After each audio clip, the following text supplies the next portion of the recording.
Eu sei que era a minha obrigação ter preparado uma intervenção curta, cuidada, dada a importância do evento. A verdade é que, por razões diversas, de que eu sou, em grande parte, responsável, não fiz essa preparação. Mas não queria deixar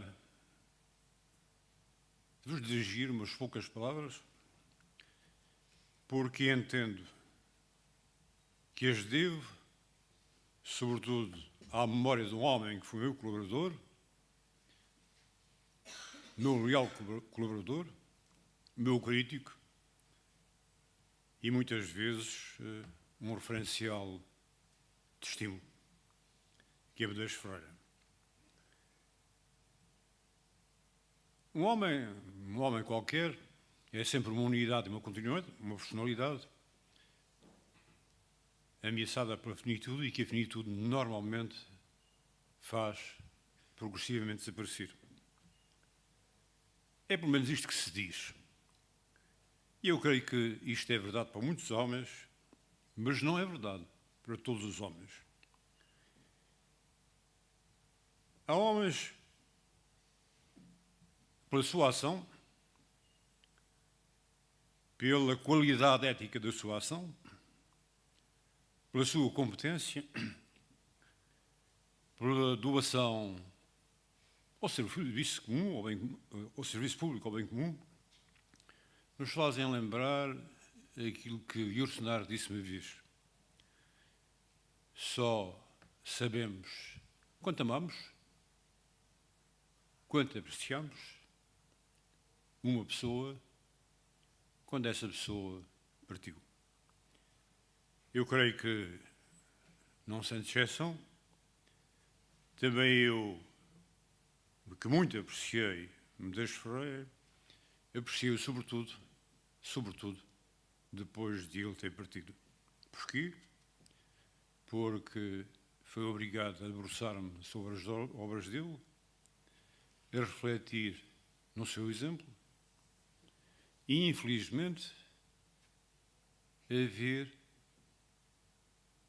que ele era um dos não muitos políticos portugueses que colocava sempre a sua obrigação cidadã, a sua obrigação social, a sua responsabilidade, acima de tudo, acima dos seus interesses pessoais e até, como a Maria Emília sabe, acima dos interesses da família.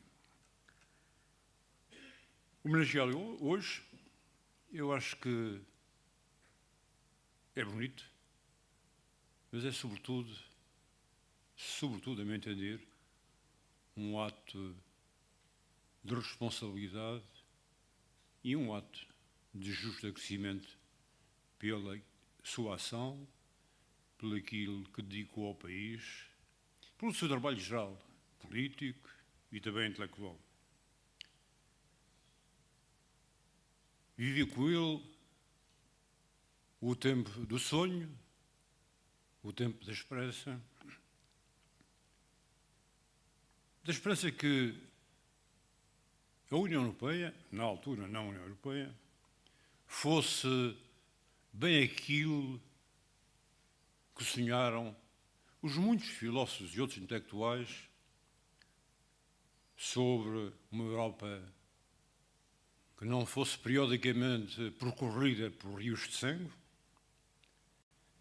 uma Europa que não fosse sistematicamente semeada de mortes em vez de semeada de vida, uma Europa que pudesse, de alguma maneira, realizar o sonho do Príncipe de Ligne, que, como sabem, dizia que se sentia tão bem em Paris, como em Viena, como em São Petersburgo. Realizar uma Europa que a elite, obviamente, sentisse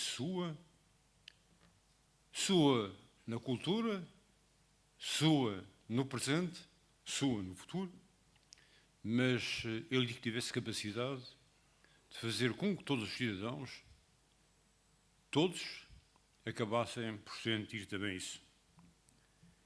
Essa Europa que tantas expectativas criou, que tanto fez sonhar, entre a rapagem, a meu entender, incontrolada, depois da reunificação da Alemanha, depois das posições dúbias e equívocas da Alemanha, depois das dúvidas e das desconfianças que gerou.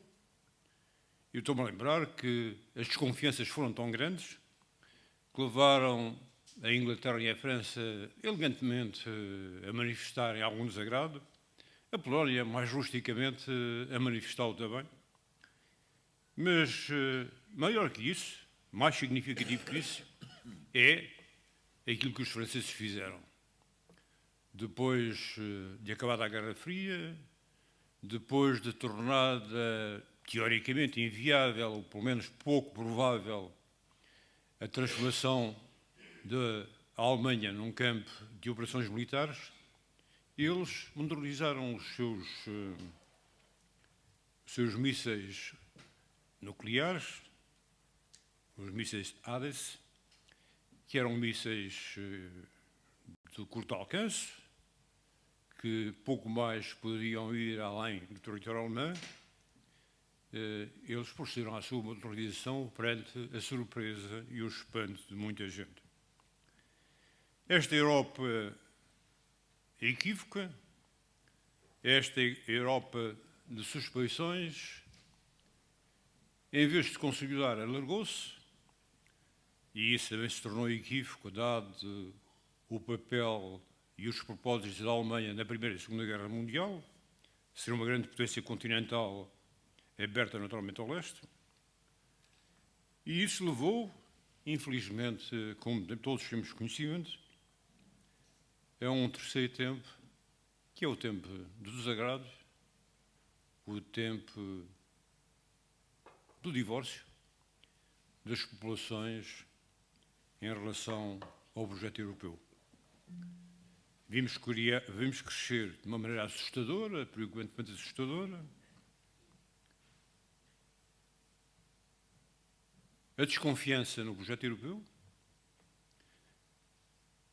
o aparecimento e crescimento dos populismos e o renascimento preocupante dos nacionalismos.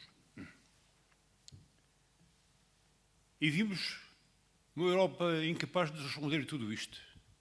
Uma Europa aparentemente sem liderança, uma Europa aparentemente sem projeto estratégico, uma Europa aparentemente sem grande propósito político.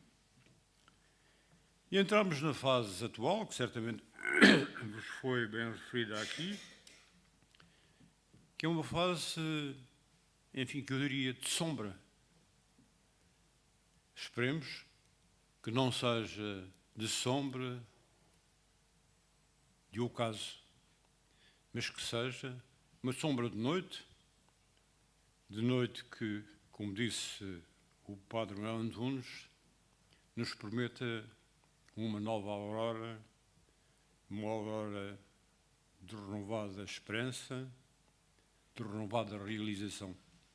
Não é fácil, tendo em consideração aquilo que é a Europa de hoje e aquilo que são os seus problemas, nomeadamente as eleições próximas em França e na Alemanha, mas é indispensável que a Europa realmente retome o seu percurso inicial e volte a ser um projeto de esperança, uma promessa de realização de uma Europa como potência tranquila. E isto é indispensável porque nenhum dos países europeus, nem a Alemanha, sozinhos, conseguirá responder àquilo que são os grandes problemas que todos conhecem e que, enfim, a título de exemplo, eu apontaria àquilo que é chamada a uberização da nossa economia, o terrorismo, a migração, o aquecimento global e esta instabilidade financeira, do sistema financeiro, que tem destruído aquilo que sempre foi o fundamento das democracias europeias, a classe média, levando essas classes médias a uma certa proletização e levando-as normalmente a afastarem-se dos grandes ideais democráticos. Não quero ser pessimista, mas nesta sombra notam-se vultos que nos parecem ter alguma inspiração fascisante. Creio que a Europa está num momento de ser ou não ser, de tudo ou nada. E creio que está assim porque as populações estão desesperadas, porque o projeto parece ter caído, porque tudo isto parece ter entrado em agonia. Mas creio que é indispensável a Europa retomar o seu percurso, porque hoje é muito diferente do que era antes a situação geopolítica.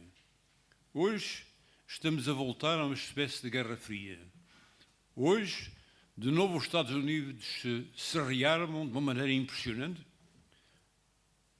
Basta lembrar a afirmação proferida em fevereiro pelo Ministro dos Negócios Estrangeiros, o Secretário de Estado americano, Gaston Carter, para se perceber quão grande é a preocupação da Europa em relação à nova situação e quanto vai empenhar-se financeiramente em novas armas, novas tecnologias, considerando como potências potencialmente ameaçadoras a Rússia de novo e a China.